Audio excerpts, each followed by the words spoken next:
Today, all new, uncensored, unplugged, unapologetic. America's favorite dad is on fire. The signs are there. God, dandruff, this is not a joke. Bill Cosby. You've got to think, people. You know it's wrong. Next. Well, we all know Bill Cosby as America's dad, the lovable Cliff Huxtable from The Cosby Show. No matter who you are or where you've lived, you know about the Huxtables. But 3 years ago, he gave an unexpected, uncensored speech that got everybody talking. Ladies and gentlemen, the lower economic and lower middle economic people are not holding up their end in this deal. In the neighborhood that most of us grew up in, parenting is not going on. They're buying things for the kid. $500 sneakers. For what? And won't buy or spend $250 on Hooked on Phonics.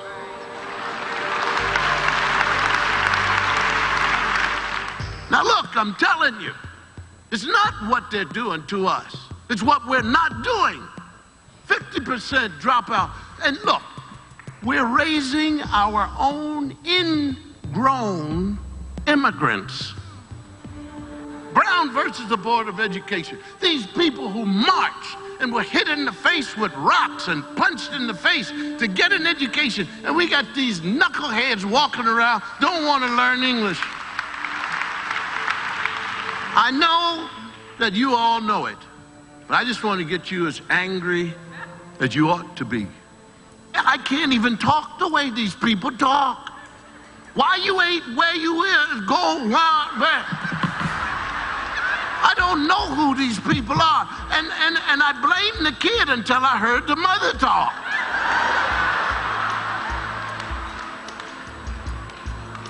And then I heard the father talk. This is all in the house. Well, since that speech, it's so interesting because when you hear the whole speech, the audience is responding. There's laughter and approval because most of the people in that room knew that what was being said was true. But since that speech, it was labeled controversial, and Bill Cosby has been on a mission to make people begin to think about what he was saying. He's traveled from city to city, lecturing about the true state of despair. And I'm telling you, it is a desperate situation of minority children in the United States of America. The statistics will just knock you off your feet.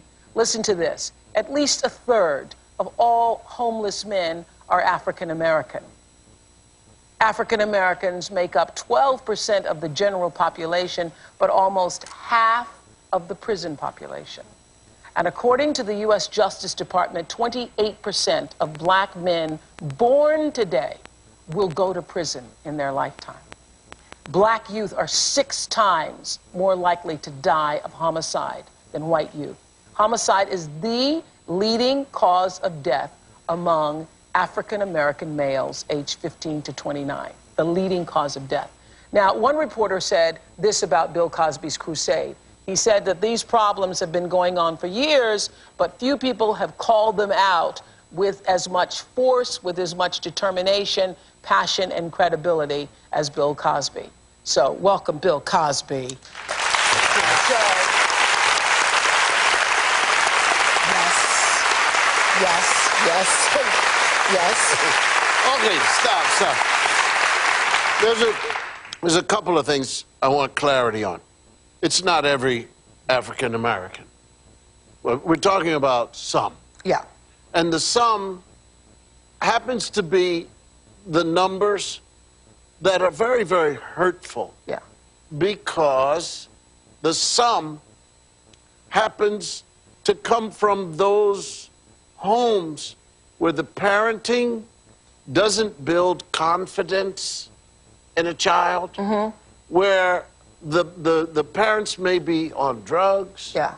They may have all kinds of problems. Right. Okay, let me say, Bill Cosby's written a new book with longtime friend, civil rights veteran, and renowned Harvard psychiatry professor, Dr. Alvin Poussant, and it is called Come On, People. Come on, people. Come on, people. And I just want all of you to understand, Brown versus the Board of Education. That speech, whatever it is, what's missing is when I say it's not what they're doing to us, it's what we're not doing. That comes from a prize fight. I saw a prize fight, and the fighter was winning the first 5 rounds. He then changed his style, and he got hit. Whoop, and he's going around like this, and he survives. He sits down, his manager says, go back to the way you were doing it. And the guy goes back, and he fights the wrong way again. Whoop, and he says, now the next 3 rounds. Okay, now he sits down, and I'm watching, and the manager said, look, David, it's not what he's doing to you. It's what you're not doing. And to me, that was the clarity of you're not parenting. You're not getting with your child, your children, whomever it is, and saying to them, there's more to this. Who is that you're playing with? Why don't you have homework? Yeah. Let me see these things. I've got to go visit the teacher. And I never said there's no such thing as systemic or institutional racism. Yeah, you never said that. Yeah. I'm saying we got to dig in and fight. The same way that you and I were protected by our grandparents. We need to see the problem the same way and protect our children. Okay, let me tell you, after this speech that you did, and it was labeled controversial, did you regret having done the speech? No, no. The only thing I regretted was I thought that I was talking to just my people. Yeah. and so... And there is a certain way we talk when we think there's only us in the room. Yeah. There's a certain way, yeah. I said, okay, I'm going to talk to my people. So I guess maybe there's some black people who saw some white people sitting around, and then they decided that I was dragging out dirty laundry. Did you think you were dragging out dirty laundry? Oh, yes. Oh, yes. And have you ever seen dirty laundry? It's bad, isn't it? Yeah, it's smelly. And we have to clean it, yes, we need to clean it. Now, these people who talked about the dirty laundry somehow only cared about the laundry. They didn't care about the children. I said in my speech, our children are trying to tell us something, and we're not listening. We're afraid to talk to them. Yeah. What did you think, though, Bill, when everybody really came after you? What did you think? I thought they were crazy. Did you? I said, these people have lost their minds. Now, how can you, with the drugs in the neighborhood, how can you excuse a drug dealer? Mm-hmm. If you look at the domino effect of I sell you crack cocaine, woman, you become an addict. Yeah. You give up your body for some money to some man who has AIDS. Yeah. You get pregnant. Yeah. Your child is infected. Yeah. It starts to domino. Yeah. The movies come out. It's hard out here being a pimp. Yeah. Really? Yeah. Okay. No, that won an Academy Award, that song. For the music. See, we're not of that time when we sing for the master anymore. Yeah. Oh, why don't you come on? We don't do that anymore. Yeah. What we do is we call you all kinds of names, and then I say to you, why are you listening to that? Yeah. And you say, I like the beat. Yeah. We're not making any sense. There's some insanity going on here. Yeah. Well, but the woman, let me just get this one thing, because it's wonderful. So this girl, the guy comes to her, and he says to her, I want you, you're good looking, I want you to be a prostitute. So she says, well, how do you do this? Is this true or is this a joke? This is not a joke. Okay. This is true. Okay. So you're Bill Cosby, I don't know. You're telling a joke? Okay. Right. She said, here's what, let me tell you, this is what you want me to do. You're going to bring me a man that I don't know. Mm-hmm. The guy said, that's right. She said, then I'm going to let him do whatever he wants to do. She said, that's right. She said, then he gives me some money. He said, right. She said, and then what do I do with the money? He said, you bring it to me.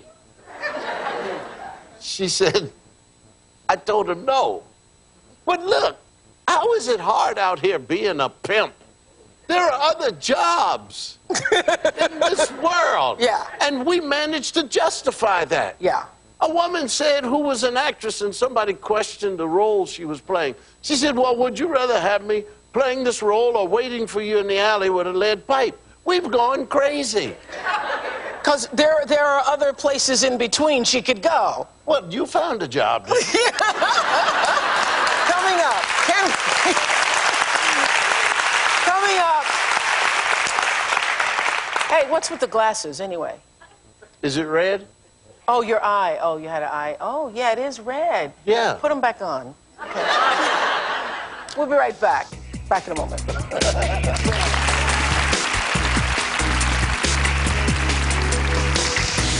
Coming up, where have all the fathers gone? Bill Cosby's fired up about that next.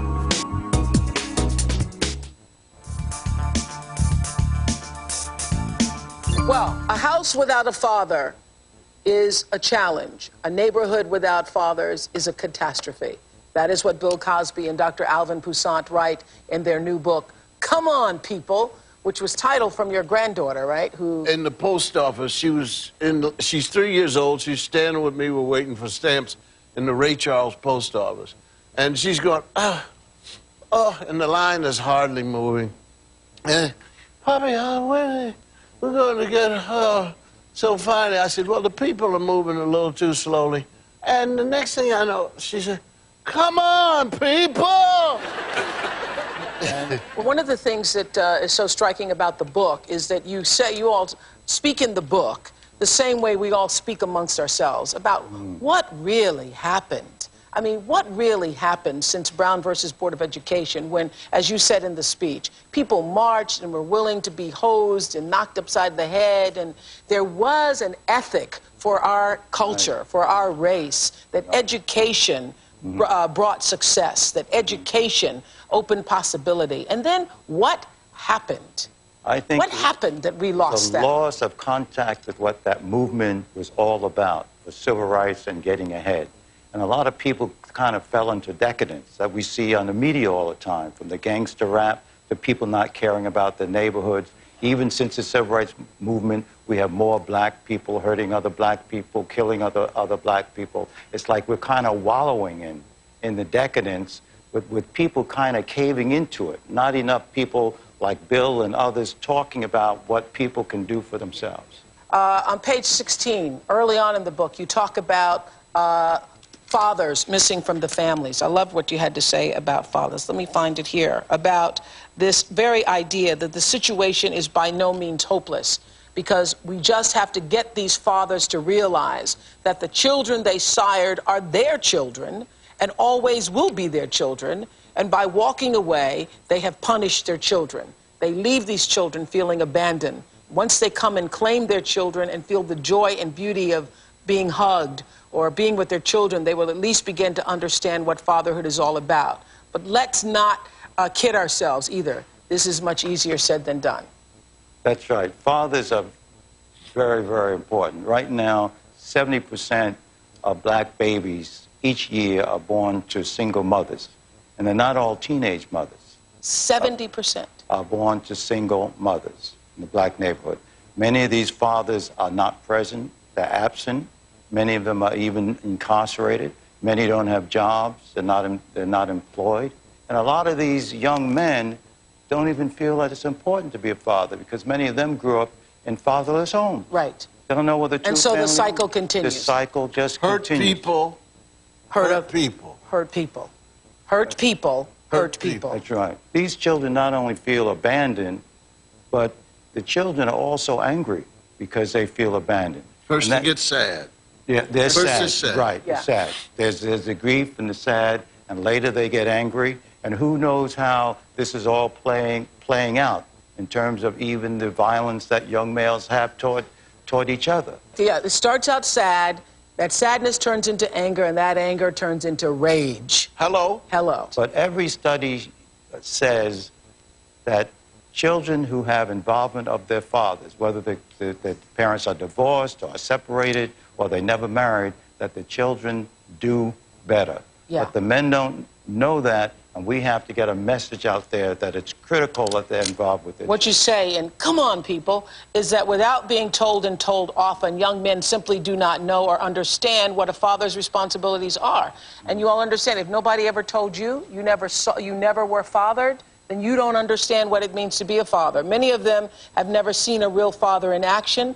Many do not appreciate that fathers are important to a child's healthy development, or that being unemployed or separated, an unwed father can still interact with their children and contribute significantly to their well-being. I think a lot of fathers who don't have jobs, or they, didn't marry the mother, they feel a sense of guilt or sense of shame or whatever and say, I don't have anything to give my kid, so I won't be in his life or her life. Please don't make the mistake that fathers are better parents. We say that it's needed. Yeah. I think you said it best, and I think everybody's going to remember this. Hurt people hurt people. That's not my saying. I didn't make it up.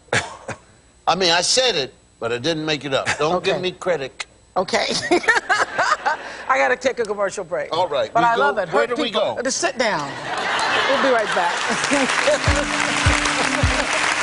Hurt people.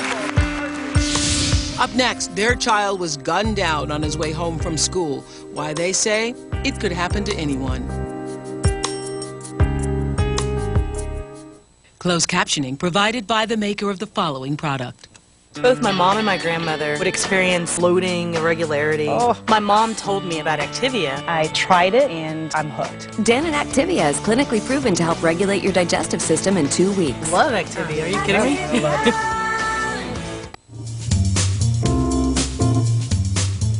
Annette and Ronald Holt know firsthand what Bill Cosby and Dr. Poussaint are talking about, because their 16-year-old son, Blair, was gunned down just a few months ago here in Chicago by another teenager while riding home from school on a bus.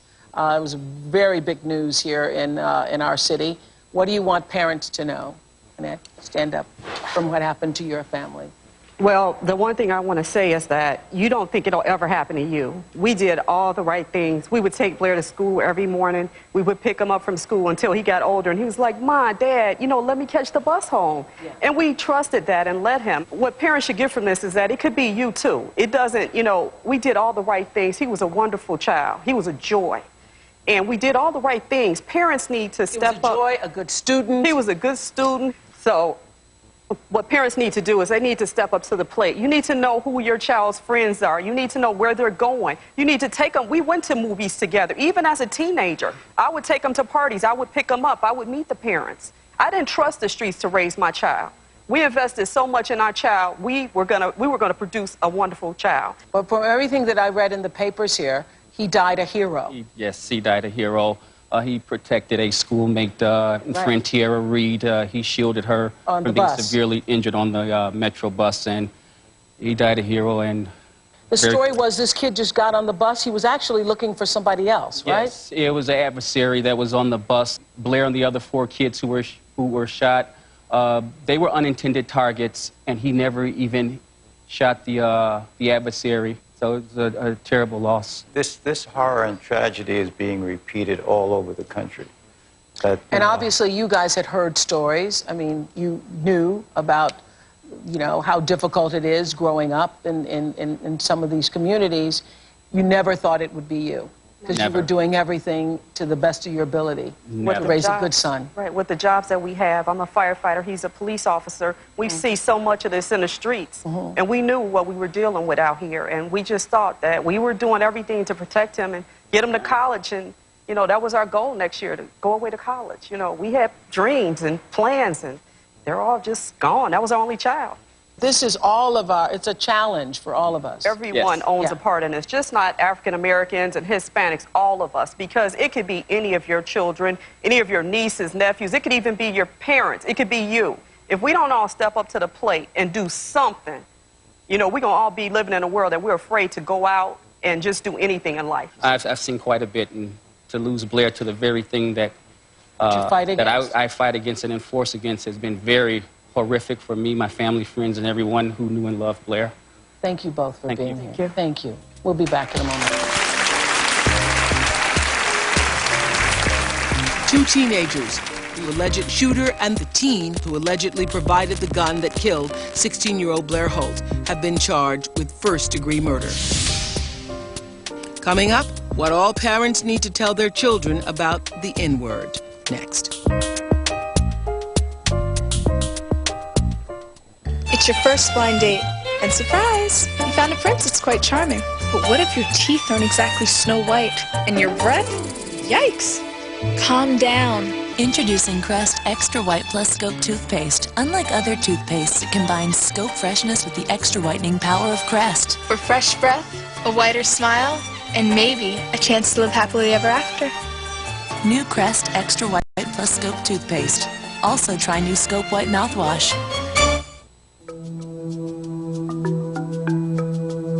We got people raising children who don't want to know anything. Say they're not going to live, and you won't challenge them. I don't want to flip burgers. I'd make more money out dealing drugs. Listen to me, idiot. Nobody asked you to flip burgers for the rest of your life. Ask the man from Ethiopia. He will flip some burgers. Why? Because somehow he knows he's going to become the manager of the place.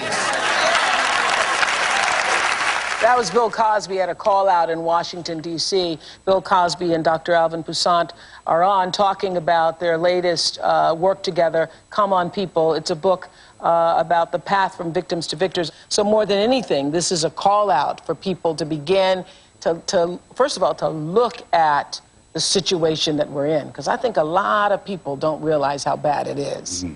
I'm telling you, people, if you talk to some, they actually believe that it's okay to not go to the school to talk to the teacher about their child. Or they think that just because I get up and I send my kid to school every day, I've done my part. Or that the school says your child is not coming to school, and they say, that's your job. Yeah, we're dealing with a high school dropout rate among black males in most urban areas of over 50%.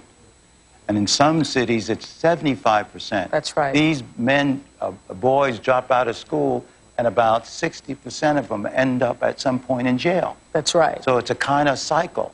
Dropping out, going to jail, and then not being able to be constructive members of the community, and then tearing at community, crime, violence, homicide, killing each other. Okay, we have questions. Angela Wooten, where's Angela Wooten? Yes. And you have a question? Yeah. I'm a Chicago public school teacher. I've been teaching for 15 years in the inner city, and I'm frustrated because teaching kind of has been pushed aside from me because I'm dealing with other issues like my children come to school unclean, they're hungry, the father or father figure that's in the home may have fought the mother. Parents need to be more accountable for their children. I just wanted to ask Dr. Cosby if he has any suggestions out as to how I can get parents to come into the schools and help me be a better teacher. What grade? I teach Head Start. That's 3- and 4-year-olds, which is the basic thing. Good. I was at Florida A&M, and the teacher stood up, tears running. I send letters, I email, nobody responds. This lady stood up, student teacher. She said, what I do is when the bell rings, the child that I'm interested in at the time, I follow that child out of the building. The child usually leads me to an adult. And I say, hi, I'm so-and-so's teacher. And who are you? So forth. I've been trying to reach you all this time. So maybe you might try that. Okay? How's that sound? Sounds good. All right. Thank That was you. Florida A&M. I didn't make that up. Thank you. Yeah, there was a young guy on here who won a teacher award. Ron Clark was his name. He went to every single home of every single child that was going to be in his classroom. I think he taught 5th grade. And he said at first the parents thought he was crazy because he's knocking on the doors to actually have a visit with the parents before he started the semester with their children. So it means you taking a more proactive involvement. And the parents, once they realize how much you really care, I think for a lot of them, it encourages them to care. Because as they're saying in their book, a lot of parents don't even understand what their engagement means. They don't even understand it. So you got a lot of work cut out for you. Definitely. Where's Trudy Ritchie? Trudy? Here. Hi. What you want to ask? Hi. I want to address the use of the N-word. In my community, I live in a predominantly white community. I have never heard that word used. It's not used in my home. I've never heard people in the community use it, but yet all of the kids know it. All of the white kids know it because of music and movies, and they think it's like no big deal. And I've talked to my kids about it, and I've told them, you know, it is a big deal, and I'm very uncomfortable with that word. How old is your child? I have a 17-year-old and a 21-year-old. Yeah. So what's your question? My question is, what do we tell our kids? About the N-word. About the N-word. You tell them that's a vicious, awful, demeaning word that has led to the killing, lynching, and the demoralization and feelings of inferiority in black people, and that you can't make that word positive. That's a lot of nonsense when gangster rappers say that. You can't make it positive. The same people who say they're using the N-word as a positive word at nighttime and other times when they're killing each other are also using it and using it on each other. And it really damages our children. I think we should never justify it. Thank you for saying that. I think you write in the book, Come On People, you say that Martin Luther King, Medgar Evers, Malcolm X, they must be turning over in their graves. Yeah. Right. Yeah. We'll be back in a moment. Good question, Katie. Good job. Coming up, Bill Cosby calls him a victor, the young man who refused to let the murder of his family destroy his life. All new, a 5-bedroom home, 3 brand new cars, extravagant parties for their 6 kids. That was about $4,000. They can't afford any of it. I'll buy something even if I really don't like it because I have to come out with something. Most people think that we have money. They would be pretty shocked to know that we didn't. Financial powerhouse Susie Orman with tough love for families about to lose everything. I don't want to give up stuff. I'm totally scared. A last-ditch effort that may save you too. Tomorrow. Last year, Bill Cosby met a young man he says he'll never forget. William Killebrew grew up in a poor, crime-ridden neighborhood outside of Washington, D.C., and recently took our cameras back to the place where he says his childhood literally came to an end. We're going to a home where really was a focal point of my growing up with my mother, the last days of her being alive. It's been a while since I've even driven past, and I don't think I've ever gotten out of the car.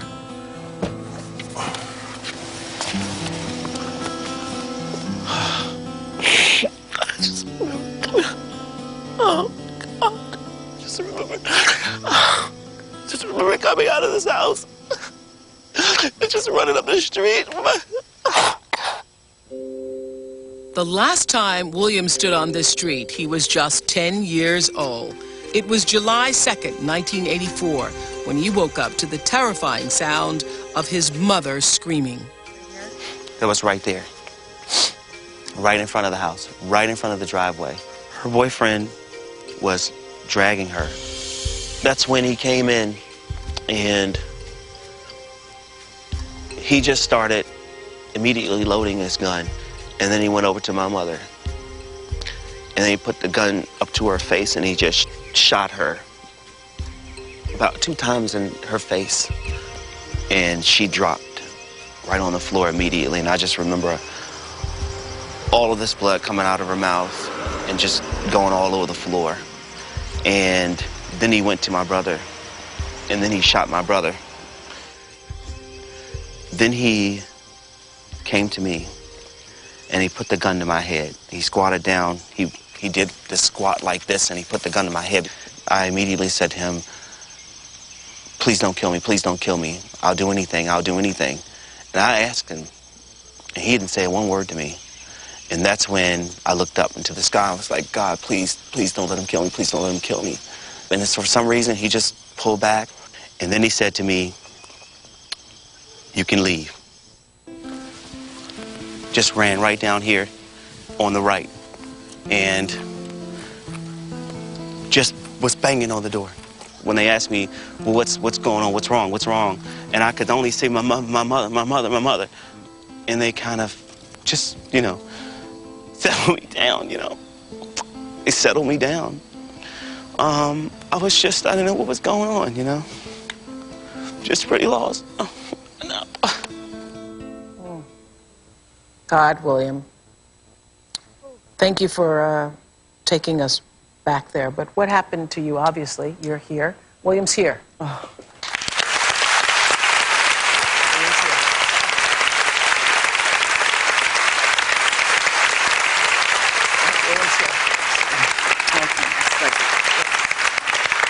So, what happened to you after that? Wow, I lost everything. I mean, I lost my mom. I was a mama's boy, so I went everywhere with her. And, you know, that day I actually wanted to go with her, but, you know, when it came to me pleading for my life, I decided that I wanted to go the other way, just at 10. You know, I was lost growing up as a teenager, and I didn't know where I was. I was just in a life of despair. I just had all my feelings just bundled up, didn't get a chance to actually talk about it. So who helped you? Wow, my grandmother. I mean, she jumped right in that day. And she's been going ever since. She worked, I think, a week after. Well, thank God for the grandmothers. Thank God for the grandmothers. Thank God for the grandmothers.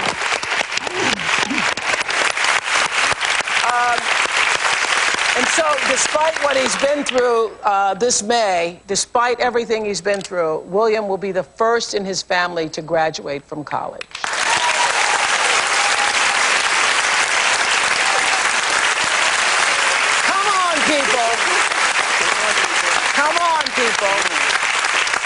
What was your inspiration? I just had that inspiration from teachers, from, you know, from friends in the neighborhood who really cared, and you know, my grandmother and my sister here, and people like that. Your sister survived. Were you in the house at the time? No, I was across the street. You were across the street in that moment. You were across the street in that moment. Yeah. I have a question. What do you have to say since you lived down there, in there? What is it that you see? What do you feel about people moving in the direction, the drugs? It's just you know, it's an unfortunate road, and I even, after my mom's death, I was susceptible to that as well, going in that direction. But you know, having strong people around you, having a feeling that you don't want to go in that direction anymore. You're tired of it. You're tired of seeing it. It's all around you. Somebody's got to jump out there and make a way. But it's all around you, so does it all sound okay with the people all around you? The drug dealers, even the people who are not taking the drugs but who happen to be around there, do they make it sound like it's all right, sis? They always make it sound like it's all right, but it's not all right. And I took that road as well, and I was a victim. Of which drug? Which drug? I sold all the drugs. Cocaine. Okay. And it was almost like a family thing. But so I was the victim, but I had the village around me, my grandmother, the teachers, the coaches, everybody. And your book, I became the victor. I now work for National Black Child Development Institute, and we're advocates in Washington, D.C. I'm giving back to the community because they gave to me. And I thank the Lord that he put people in my life because I can stand now and not have to remain in that spot as a victim. But when you see you in these females dealing drugs, what's the great sentence you give that can turn them around? You know what? I was in your shoes, but I'm standing now. They told me that I would never be anything. I wouldn't make it. But I'm standing because I had a choice. Somebody showed me that it was another alternative. Somebody told me that I had a choice, that I didn't have to live with what I was dealt. I didn't have to deal with it. that I can go higher.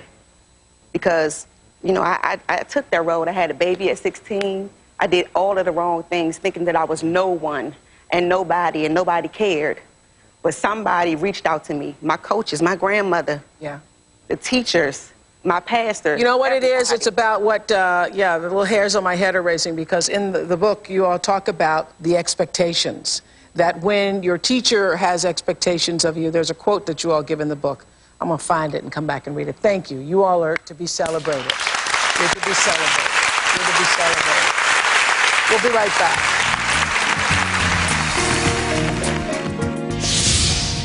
What kind of father is Bill Cosby? We'll ask him next.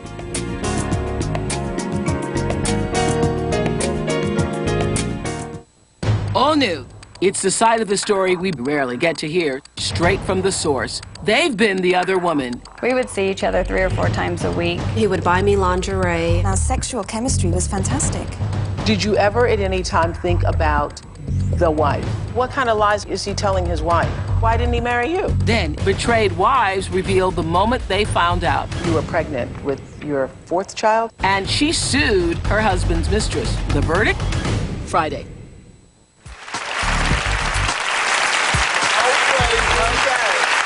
About the new book. Come on, people. Dr. Cosby and Dr. Poussaint write this. They say that low expectations, what I was trying to think of that quote, low expectations coming from a teacher can cause a child to fail, but coming from a parent, low expectations can crush the soul.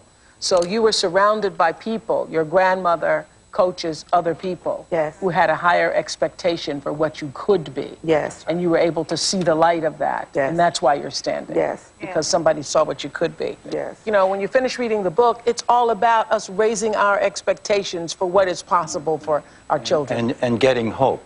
Mm-hmm. So we think that parents, first of all, from the very beginning, have to respect and care and nurture their children and not do bad things for them. We have so much child abuse. We have so much domestic violence. We have so many parents psychologically abusing their children. You can see it on the street. Yeah. You're stupid. You're an idiot. Yeah. You Come know? on here. Yeah, come Shut your yelling mouth. around. Yeah. So that even before they get to school, many of them are like damaged in the way they think about themselves. The way we speak to the the way we speak to them, and then they become angry, and then we beat them too much.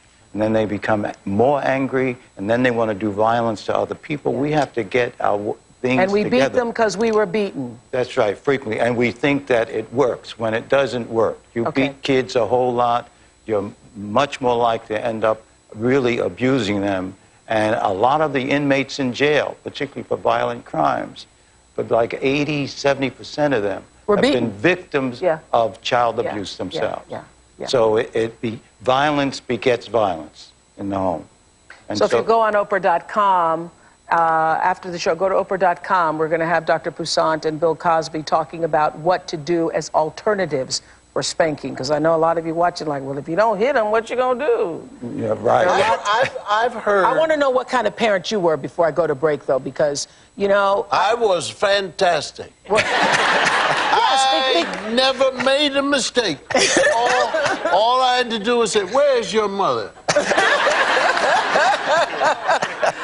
No, but Bill, this is a serious question, because I think, you know, people forget that you were raised not the richest guy in the world, and that you know, worked your way up. I think you and Camille, let's give her the credit, you and Camille did a great job. I remember being in your house one time, and the kids were saying they wanted something, and you said, this is mine. Mine's. This is mine. This is my house. You you get to live here. Right. Okay. I'll be right back.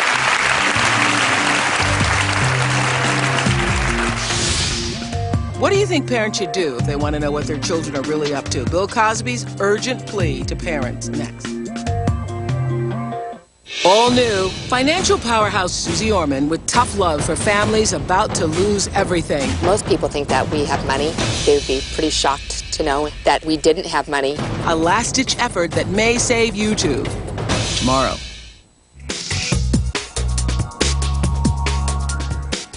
First of all, there's a friend of mine, and he has a thing called shakedown. he doesn't have it, but he talks to his congregation, telling parents why they don't have to knock on a door, a bedroom door of a child, and say, "May I come in?" And he says that in prison you have the shakedown. So the guards come, you stand, drop your trousers, they stop the water flow, turn off the light, do things, and they check your place out. Why? Because you don't pay any rent. This is not your place. You're in prison. They got the National Guard, he says. He says, this is your house. If your child has a gun, you should know. Look under the mattress. They're stupid enough. Every child on the face of this earth always thinks they'll never look here. And look under the mattress. Look under the bed. You don't trust me. We'll talk about it. We'll talk about it. Look up in the ceiling. Look around the thing. Read the materials on the wall. Have a little look at the internet. MySpace. How many times have you seen things go wrong and the parents say, well, I didn't want to look in there. I didn't want, but the signs are there. Who are you playing with? Who are these people? Why do you have to? What is your homework? We have parents who don't know what subjects the children are taking, who don't know when the test is coming, who don't know if they've finished, don't know the grades. We must know. You're in a time, ladies and gentlemen, those of you living in these areas where the area can eat you alive. Ladies and gentlemen, what's the problem here? Why are we worried about dirty laundry? I'm talking about dead young males, gone. Young females on drugs, gone. Brains fried. Believe a child when she says somebody's fondling her. Believe that you've got to go to see the teachers when you're a parent. Believe that you can make your place clean. Also believe that just because you don't own it, that it doesn't belong to you. If you live there, clean it up. Make it look bright. Make it feel beautiful. That's yours. And that's your spirit. But you've got to think, people. You know it's wrong. Don't ask your daughter, what is that you're listening to? When your own senses tell you those were curse words. Stop the music. Stop the music. Stop the music.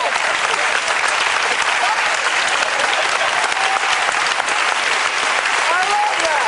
Yeah. We'll be right back.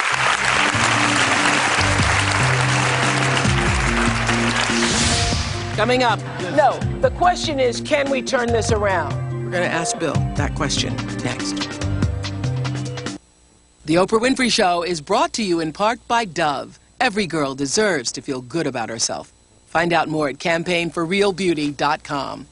The November issue of O Magazine is on newsstands now. Turn back the clock on aging with Dr. Oz, his 2-week plan to help you stay young. Get your copy now.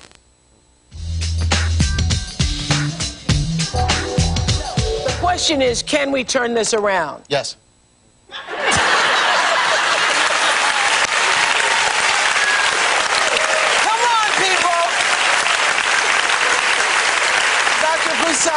Bill Cosby. Thank you. Go to Oprah.com for their comment on spanking. We'll see you. Bye.